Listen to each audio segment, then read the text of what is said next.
La parole est maintenant à Pierre-Jean Rochette. Merci Madame la Présidente. Madame la Ministre, le débat qui nous anime aujourd'hui est malheureusement et tristement d'actualité. Le monde agricole est en feu. Il veut vivre dignement de son travail. Quoi de plus logique, quoi de plus évident, mais surtout aussi quoi de plus noble. Les agriculteurs, ces travailleurs stakhanovistes, se sont fait voler, dépouiller leurs marges au bénéfice de certaines centrales d'achat notamment. Depuis des années, et même depuis plusieurs dizaines d'années, dirons-nous. Où sont passées ces marges? Une partie de la réponse se situe dans notre débat d'aujourd'hui. Ces centrales d'achat situées hors de France sont incontrôlables.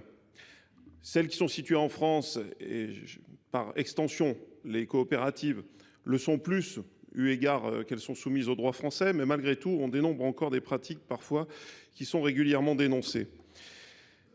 Ces pratiques poussent à l'agonie le monde agricole et, passez-moi l'expression, elles n'ont qu'une ambition, serrer le kiki des agriculteurs pour les pousser au plus bas dans leur retranchement, dans une spirale négative et infernale de la réduction des marges et du travail à perte.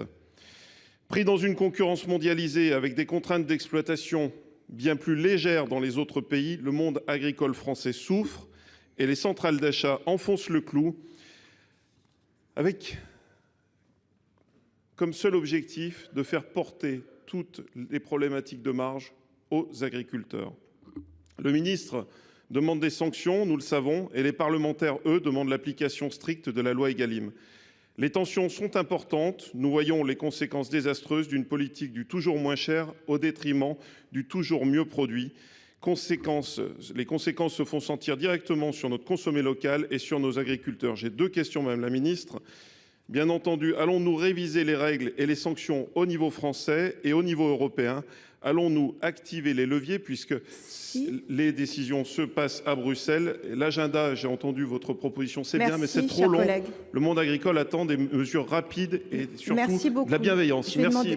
Je vais demander à Madame la Ministre de répondre, s'il vous plaît. Merci, Monsieur le Sénateur. Peut-être en premier lieu, il y a certes parfois des tensions et elles sont parfois violentes dans les relations entre les agriculteurs, les industriels et les distributeurs, mais sans caricaturer, il y a aussi des fois où ces relations se passent bien. On peut prendre par exemple l'exemple de Lidl qui a su trouver un modèle avec ses éleveurs. Sur la question que vous posez sur le durcissement des sanctions, le gouvernement est bien sûr tout à fait ouvert à une réflexion sur le durcissement des sanctions.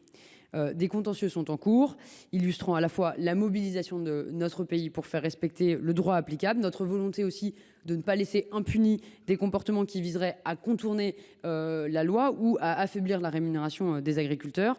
Toutefois, des difficultés se posent, des difficultés juridiques. D'abord, elles permettant d'imposer une sanction. La réflexion, elle doit être menée sur la façon dont on impose une sanction dans un cadre transfrontalier et non au montant des sanctions et aux modalités de leur mise en œuvre, puisque c'est l'enjeu de la question de la localisation de ces centrales européennes.